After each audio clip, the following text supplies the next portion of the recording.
प्रणाम दोस्तों, मेरा नाम है सुदर्शन और आज हम जानेंगे कहाँ से शुरुआत हुई महाभारत की। आज का एपिसोड बहुत ही इंटरेस्टिंग होने वाला है दोस्तों। तो चलिए शुरू करते हैं बिना किसी देरी के इतिहास पर बातचीत।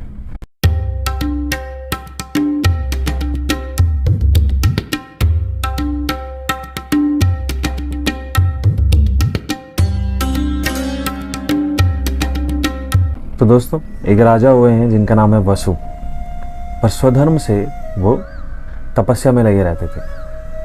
इतनी घनघोर तपस्या कर दी थी उन्होंने कि उनका नाम ही तपोनिधि के नाम से मशहूर हो गया था। जब भी कोई तपस्या करता था तो उस समय जो इंद्रदेव थे वो बहुत ही परेशान हो जाया करते थे। उनको लगता था कि कहीं ये तपस्या उनका इंद्र पद प्राप्त करने के लिए तो नहीं हो रही है। तो दोस्तों, उस समय फिर इंद्र ने जब ये जाना कि महाराज वसु इतनी खतरनाक तपस्या कर रहे हैं तो उन्होंने अपने मंत्रीगणों से, जो देवतागण हैं, उनसे विचार विमर्श किया। हम चलते हैं उनके पास में, उन्हें समझाते हैं कि तपस्या छोड़िए और अपने राज्य का पालन कीजिए। तो इंद्र समेत सारे देवतागण राजा वसु के पास में जाते हैं, उनसे बात करते हैं कि महाराज ये क्या तपस्या में लगे हुए हैं आप? अगर आप तपस्या में लगे रहेंगे तो फिर राज्य कौन करेगा? और अगर राज्य ऐसा पड़ा रहेगा तो उसमें वर्ण संकरता फैल सकती है, अराजकता फैल सकती है। महाराज आप क्या कर रहे हैं? तो राजा थोड़े अवाक से रह जाते हैं। और आज से आप मेरे मित्र हैं राजन, आपको जो भी रमणीय देश लगता हो आप उसे चूज कर लीजिए राजन, वहां पे आप राज्य कीजिए। तो वो खुद ही सजेस्ट करते हैं कि एक बहुत ही बढ़िया राज्य है चेदी। चेदी में धन संपत्ति, चाहे धन संपत्ति कह लो, चाहे वहाँ पे पशुओं की प्रचुरता कह लीजिए, चाहे वहाँ पे वनस्पति हो, चाहे वहाँ पे जनपदों की, तो ऐसी वहाँ पे वैरायटी मिलती है। कहते हैं कि बहुत ही बेस्ट लोग रहते हैं वहाँ पे इतने अच्छे लोग रहते हैं कि वो जो शिष्य हैं वो गुरुजनों की अभी भी सेवा करते हैं। जो कि पिता हैं वो कभी भी अपने जीते जी पुत्रों के बीच में बंटवारा नहीं करते हैं।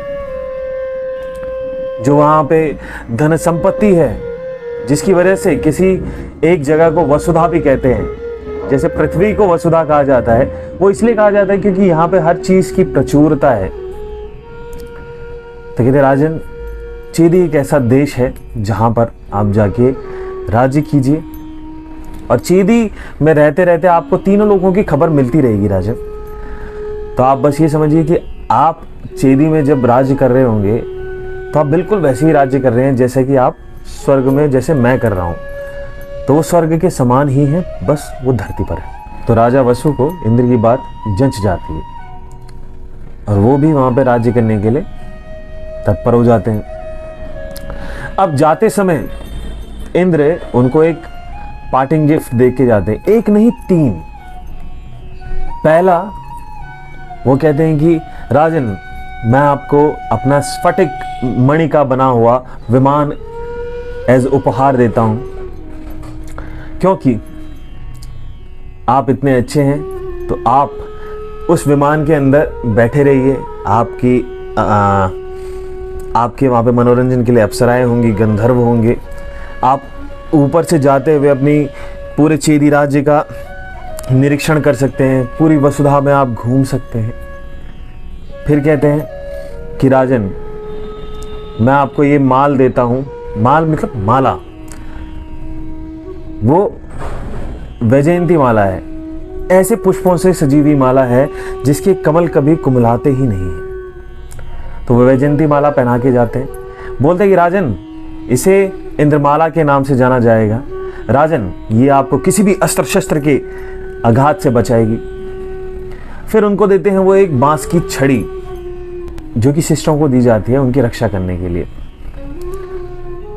तो ये सब उपहार देने के बाद में इंद्र अपने लोक में चले जाते हैं। साल बीतता है। साल बीतने के बाद में जब नया संवत्सर यानी नया साल शुरू होने वाला है, तो उस समय जो राजा वसु हैं वो उस बांस की छड़ी को जमीन में गाड़ देते हैं। वहां से एक प्रथा चलती है, साल के अंत के दिवस उस छड़ी को गाड़ा जाएगा, नवीन प्रतिपदा को आप उस समय एक कपड़े की पेटी लाकर उस पर लपेटेंगे, चंदन माला चढ़ाएंगे, आभूषणों से उसका श्रृंगार करेंगे और उसके बाद इंद्रोत्सव मनाएंगे। तो ये इंद्रोत्सव की उस समय प्रथा चल पड़ी, किससे? राजा वसु के द्वारा चलाई गई है। और उसके बाद आने वाले काल में जितने भी राजा हुए हैं, जो जो करते चले गए इंद्र की पूजा उन्होंने की है। तो इंद्र एक बहुत बड़े देवता थे महाभारत के काल में। और उस समय जब ये पूजा हुई, वो फर्स्ट पूजा के दौरान इंद्र इतने प्रसन्न हो गए इनके इस भाव को देखकर कि स्वयं वो हंस के रूप में उस छड़ी के ऊपर आए और उन्होंने पूजा स्वीकार की। बाद में बोला कि जो भी राजा आगे इस पूजा को कंटिन्यू करता है और जो भी व्यक्ति आगे मतलब इस पूजा को कंटिन्यू करते हैं, तो इस इंद्रोत्सव पे उनको, उनके राष्ट्र को धन धान्य की और सब चीज़ों की प्रचुरता मिलेगी, लक्ष्मी का वहां निवास होगा, विजय की उनको प्राप्ति होगी, ऐसे वरदान देते हैं। समय बीतता है दोस्तों। राजा वसु के 5 पुत्र होते हैं, 5 बड़े ही महारथी पुत्र।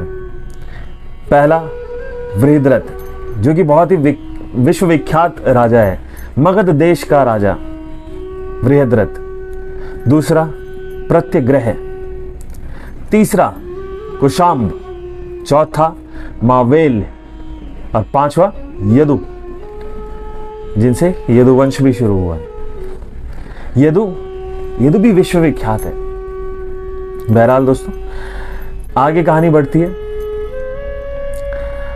एक दिन राजा अपने विमान में ऊपर उड़ रहे होते हैं और विमान में इतने समय बिताने के कारण उनका नाम उपरिचर पड़ जाता है। ऊपर ही ऊपर चढ़ने वाले, यानी एक तरीके से ऊपर ही रहने वाले, धरती की सतह से ऊपर विमान में। वहां पे अप्सराएं उनके लिए डांस कर रही हैं, गंधर्व उनके लिए मनोरंजन के कार्यक्रम कर रहे हैं और वो बड़े ही खुश हैं वहां पे। एक दिन उपरिचर वसु देखते हैं कि उनके राज्य से होकर जो बहती है शुक्तिमती नदी, उसको एक सचेतन पर्वत रोक लेते हैं कामवश।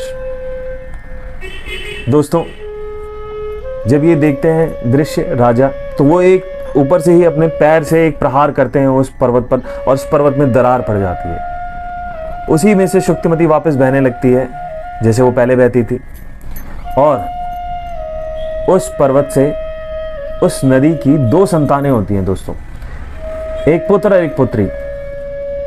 तो जो पुत्र होता है उसको तो वो अपना सेनापति बना लेते हैं उपरिचर, और जो उनकी पुत्री है जिसका नाम है गिरिका, गिरिका को वो अपनी पत्नी बना लेते हैं दोस्तों। तो गिरिका, जो कि बहुत ही रमणीय और बहुत ही सुंदर स्त्री हैं, जो कि लक्ष्मी के समान तेज रखती हैं, ऐसी उनकी उपमा दी गई है इस महाकाव्य में। तो एक दिन वो ऋतु स्नान के बाद में तैयार आती हैं और वो उनसे समागम की इच्छा प्रकट करती हैं। और उपरिचर वसु भी अपने पितरों से आज्ञा लेके पितर उन्हें कहते हैं कि जाके आप आज हिंसक पशुओं का संहार कीजिए, उसके बाद में ये सब चीजें कीजिएगा। तो उपरिचर वसु भी निकल जाते हैं हिंसक पशुओं के शिकार पर, और उनका एक बहुत ही रमणीय वन है जो कि देवताओं के वन के समान उसकी आभा है। वहाँ पे हर तरीके के वृक्ष हैं दोस्तों।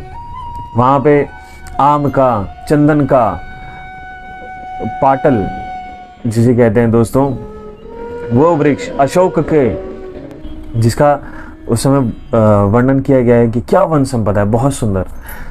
तो वहाँ पे इतने अच्छे माहौल को देख दोस्तों, पक्षियों की आवाज़ सुनकर, कोकिला की आवाज़ सुनकर, वहाँ पे जो पुष्प, सुगंधित पुष्प हैं, उनकी सुगंध ले लेकर राजा के मन में अचानक से काम उत्तेजना बढ़ रही है।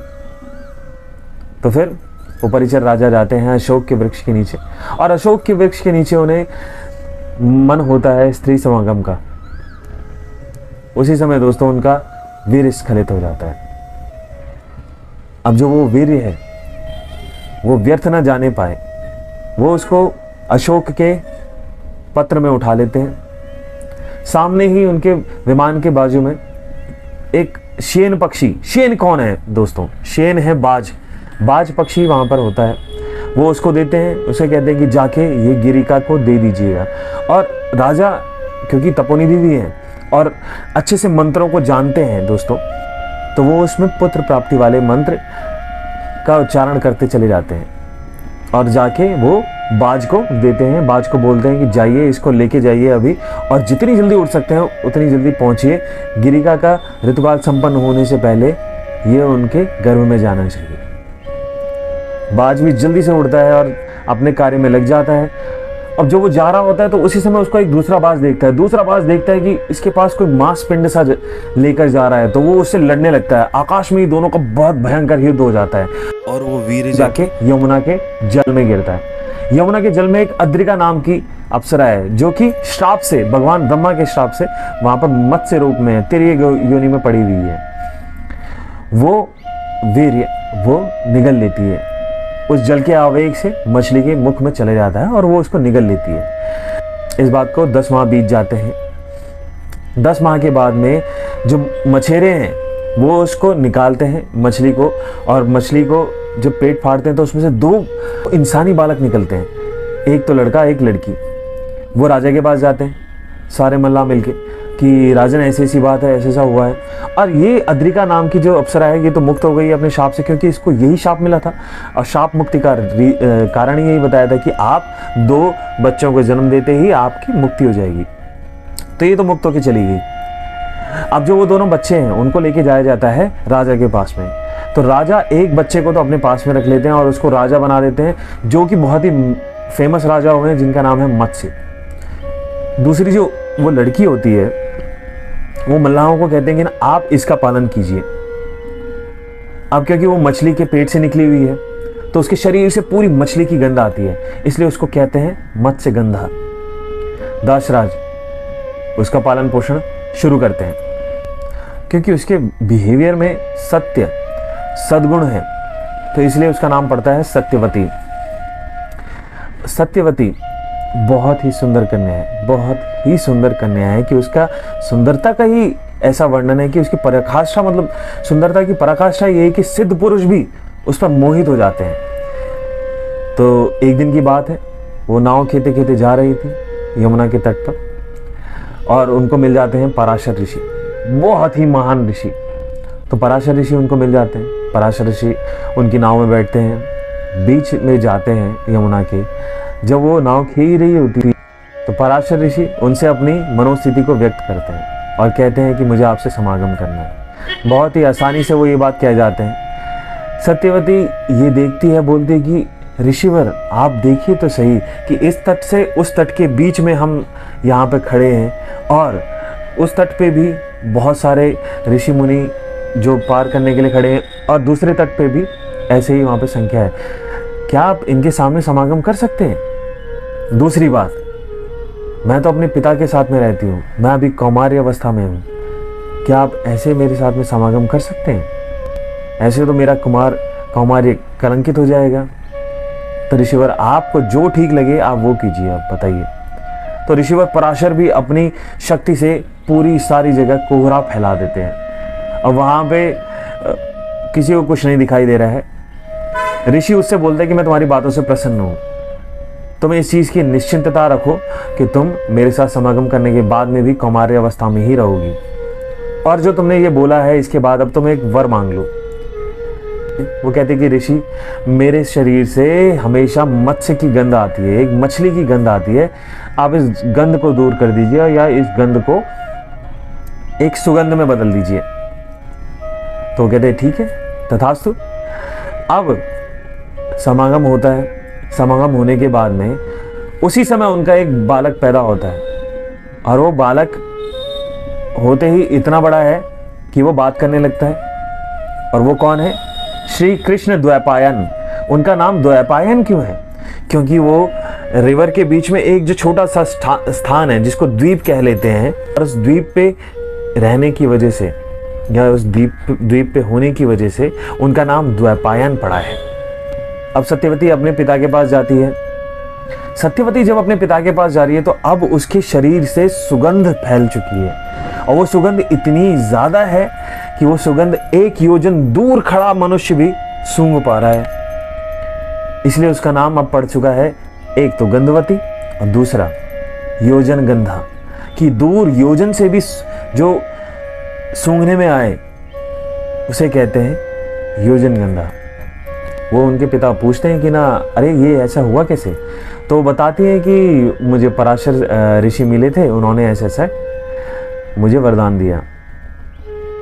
तो ये थी दोस्तों महाभारत की शुरुआत की कहानी, जहाँ पे बीज बोया गया है। आगे के एपिसोड्स और ज़्यादा इंटरेस्टिंग है दोस्तों, तो जुड़े रहिएगा साथ में। और अगर नए हैं तो सब्सक्राइब कर लीजिए, ताकि आपको इस जगत में और है क्या, जो हमारी हिस्ट्री है उसे जानने से ज़्यादा सुख किसमें है। हम जानते हैं, हम सब ये कहते हैं कि ये छोटी छोटी जो चीज़ें हैं, चाहे आप अपनी फैमिली की बात करते हैं, चाहे आप अपने एम्बिशन की बात करते हैं, पैशन की बात करते हैं, सब चीज़ों की बात करते हैं कि हाँ इसमें खुशी है। पर एक खुशी इसमें भी है दोस्तों कि आप अपने हिस्ट्री को जब जानते हैं, जब आप ये समझते हैं कि ना आपकी हिस्ट्री में इतना सब कुछ है, आप जो आंसर अभी चाहते हैं वो आपको मिलेगा दोस्तों, हिस्ट्री में मिलेगा। हिस्ट्री में आप कुछ नया नहीं कर रहे हैं, आप सब वही कर रहे हैं जो पुराने लोग करके चले गए हैं। बस एक आपको लगता होगा कि नए कपड़े पहनने से, एक नए उसमें उतरने से जीवन में, या फिर एक नए तरीके की चीज़ करने से, एक हाय हेलो बोलने से, एक नए तरीके से आप एक कुछ नया कर रहे हैं। ऐसा कुछ नहीं है दोस्तों, ये सिर्फ मन का वहम है दोस्तों। और इस वहम को धीरे धीरे करके मैच्योरिटी निकालती है दोस्तों। पर हिस्ट्री जानना बहुत ज़रूरी है दोस्तों, और हिस्ट्री के साथ जुड़े रहना, अपने पास्ट के साथ में जुड़े रहना बहुत ज़रूरी है दोस्तों, क्योंकि वो पास्ट जब हुआ है तभी आप आज वो हैं जो आप दिखते हैं। तो ठीक है दोस्तों, इसी के साथ आज का एपिसोड ख़त्म करते हैं। अगले एपिसोड में मिलेंगे, और अगले एपिसोड में मैं आपको बताऊंगा महाभारत के एक ब्रीफ हिस्ट्री दूंगा कि क्या क्या हुआ था महाभारत की किताब से पढ़ के। मिलते हैं दोस्तों, जय हिंद, जय भारत।